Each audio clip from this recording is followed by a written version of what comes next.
और दिनों मैं अक्सर समय पर घर आ जाया करता था, लेकिन उस दिन थोड़ी ज़्यादा देर हो गई थी। दरअसल ऑफ़िस में जो भी काम था, वो सब करते-करते और अंत में दरवाज़ा बंद करते-करते, सब लॉक करते मुझे थोड़ा ज़्यादा देर हो गया था। और फिर मैंने सोचा कि अगर आदमी इतना कमा रहा है, इतनी मेहनत कर रहा है, तो 2 रोटी भी अगर खाने ना मिले तो क्या फ़ायदा? अब क्योंकि रात ज़्यादा हो गई थी और उस वक़्त मुझे अच्छे से याद है कि मेरी जो पत्नी थी, वो मतलब मेरी शादी नहीं हुई थी। बस हम दोनों परिवार मिले थे, सब कुछ हो गया था, पर वो मेरी पत्नी उस वक़्त थी नहीं। मतलब उस वक़्त ये मान लो कि हमारा रिश्ता लगभग-लगभग लग चुका था।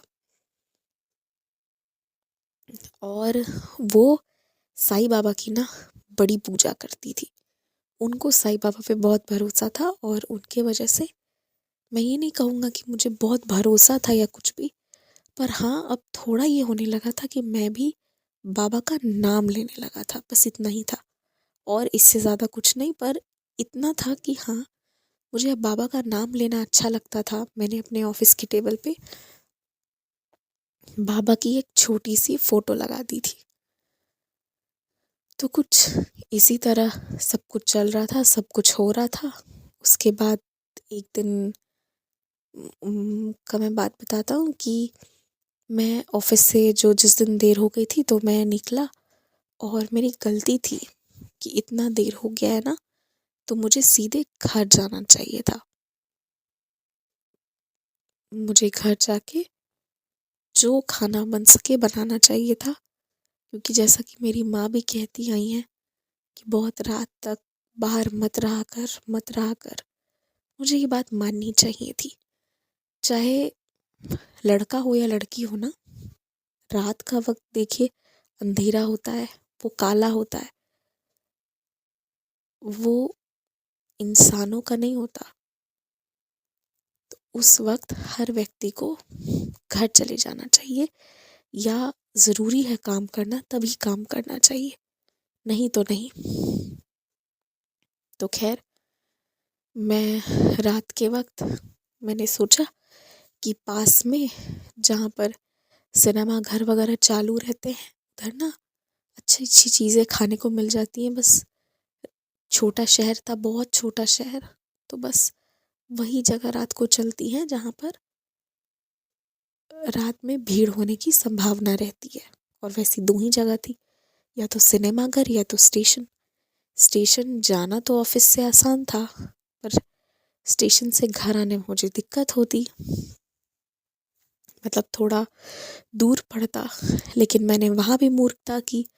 देखिए, स्टेशन में रात भर ट्रेन आती जाती हैं, तो इस वजह से दिन रात वहाँ रिक्शा, ऑटो सब मिल जाता है। लेकिन मैंने वहाँ भी गलती करके स्टेशन जाने की बजाय सोचा सिनेमा घर के पास चला जाऊँ। जाने को तो मैं 10 बज गया था रात का। एक रिक्शा मिला, मैं उससे चला गया। रिक्शे वाले ने मुझसे बहुत प्यार से पूछा कि भाऊजी, आप भी रात की शो देख रहे हो? तो मैंने मना किया नहीं। तो उसने कहा अगर आप लौटोगे तो मेरे साथ लौट जाओ, मैं आपको छोड़ दूँगा। तो मैंने ना उस रिक्शे वाले को मना कर दिया, क्योंकि मुझे लगा था कि मैं यहाँ होटल में बैठ के खा के फिर जाऊँगा। लेकिन होटल जाते ही ना मुझे लगा कि मैं खाना पैक करवा लेता हूँ। और मुझे अच्छे से याद है, मैंने 2 रोटियाँ, चावल, चिकन ये सब मैंने पैक करा लिया था। तो मैंने पूरा नॉन-वेज खाना पैक कराया था। मैं उस वक़्त नॉन-वेज खाता था, तो मैंने वो पैक कराई। और मैंने उसके बाद जो है, मैंने एक रिक्शा लिया पास में ही, और हम रिक्शे पर बैठकर मैं और मतलब वो रिक्शा वाला हम लोग निकल गए। धीरे-धीरे थोड़ा दूर जाते ही रिक्शे वाले ने ना एक गली में रिक्शा घुसा दिया।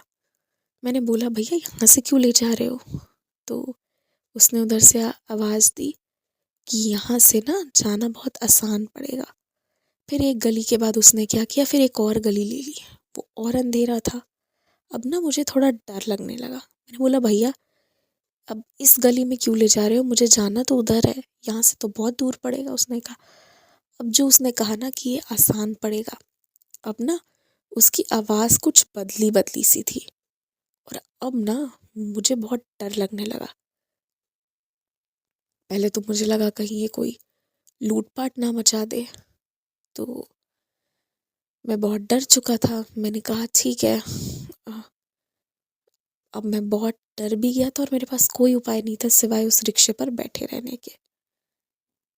उतने में ही क्या होता है कि वो रिक्शा वाला एकदम से रिक्शा रोक देता है और मैं देखता हूँ सामने से, ठीक सामने से एक बूढ़ा सा आदमी हाथ में लाठी और आप यकीन मानेंगे जो एक कुदाल होता है ना लोहे का, वो लिए आ रहा था और बड़ी सी लाठी थी। और वो रिक्शा वाला ना उस व्यक्ति की तरफ देख रहा था, मैं भी देख रहा था। मुझे लगा कि आज तो इसी लाठी से ये लोग मुझे पीटेंगे और मुझे लूट पाट कर मार कर भाग जाएंगे। और जैसे ही वो व्यक्ति और मेरे निकट आने लगा, हमारे निकट रिक्शा वाले ने कहा कि मैं आ रहा हूँ, और बोलते हुए वो रिक्शा वाला हड़बड़ा कर चला गया। और जैसे ही वो हड़बड़ा कर चला गया, वो जो व्यक्ति आ रहे थे वो मेरे पास आ गए, एकदम मेरे रिक्शा के सामने। मैं तो बहुत डर गया। पहले ही आधा जान हाथ पे था क्योंकि ये रिक्शे वाले की बदलती हुई आवाज़ की वजह से। और मुझे लग रहा था कि कुछ तो बहुत बड़ा गड़बड़ है, ये लोग डकैत चोर हैं। और इन दिनों ना, जैसे आज जिस मोबाइल को कोई नहीं पूछता है, जो स्मार्टफोन्स होते हैं कीपैड वाले, उन दिनों उसकी चोरियां हो जाया करती थी। तो वो, क्योंकि उन दिनों वो फ़ोन होना बहुत बड़ी बात थी। उन दिनों वो एक लग्ज़री थी और मेरे पास वो चीज़ थी। मुझे लग रहा था वो और जो भी पॉकेट में पैसे हैं, वो सब ये लोग ले जाएँगे। तो उतने में ही क्या होता है कि वो जो व्यक्ति आते हैं ना, मेरे पास आते हैं और मुझे कहते हैं, जब एकदम मेरे निकट आए ना, तो मैंने गौर से उनकी गले का चेन देखा तो उसमें ओम था, ओम बना हुआ था। और वो ना एक बूढ़े से व्यक्ति प्रतीत हो रहे थे। तो मुझे इतना तो पक्का था मेरी तरफ से कि ये अगर मुझे मारेंगे पीटेंगे तो इनको तो मैं देख लूंगा, पर दो लोग मिलके मारेंगे पीटेंगे तो पता नहीं।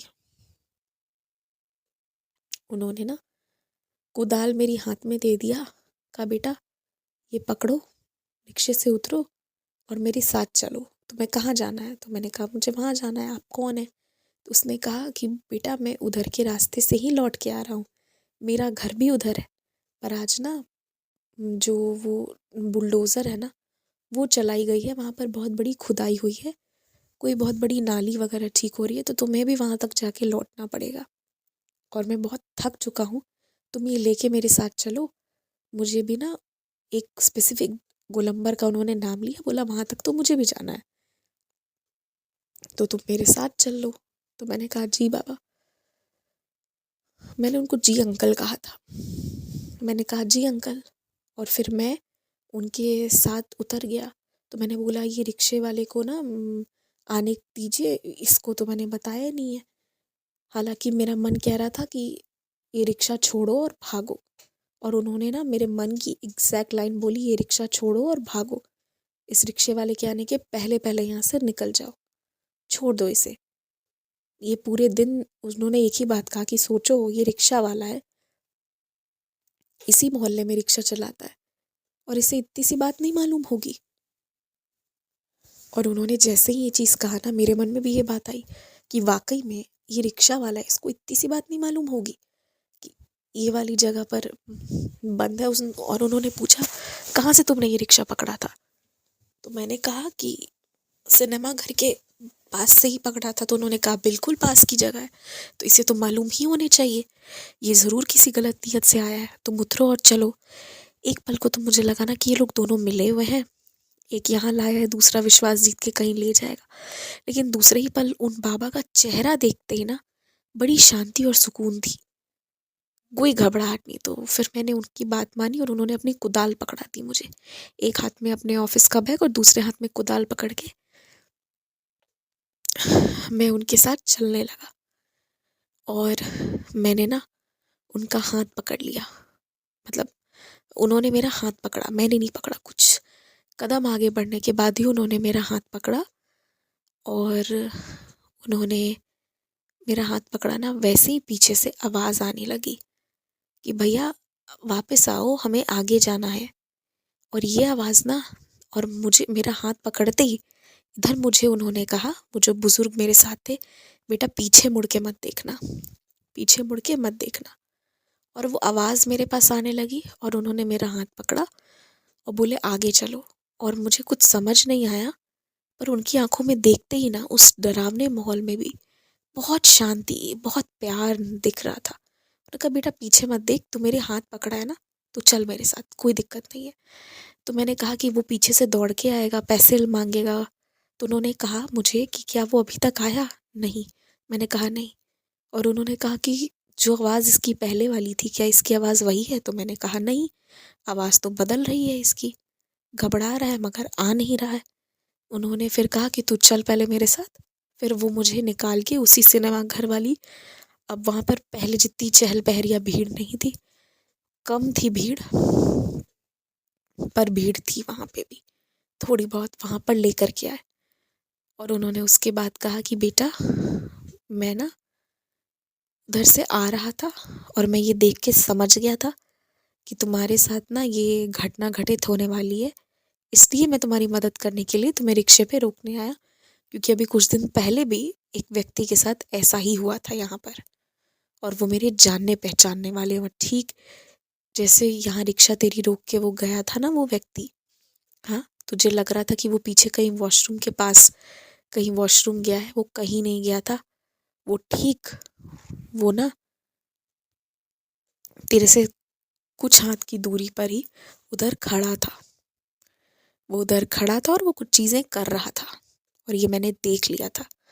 पर क्योंकि ना मेरे हाथ में कुदाल थी और मेरे पास मेरे भगवान थे, क्योंकि मैं एक पुजारी हूँ, तो वो चीज़ें, वो शक्ति हमसे नहीं टकराती हैं।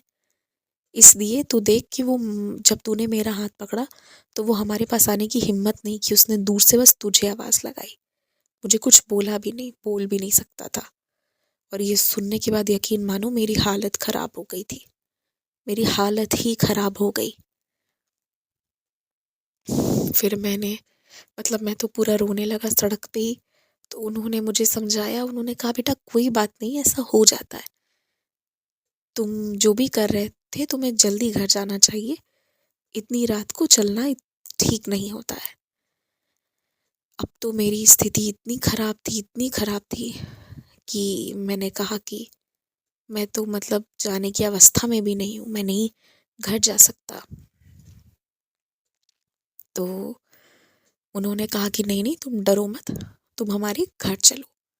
और फिर वो जो थे, उन्होंने मुझे अपना नाम वगैरह सब कुछ बताया।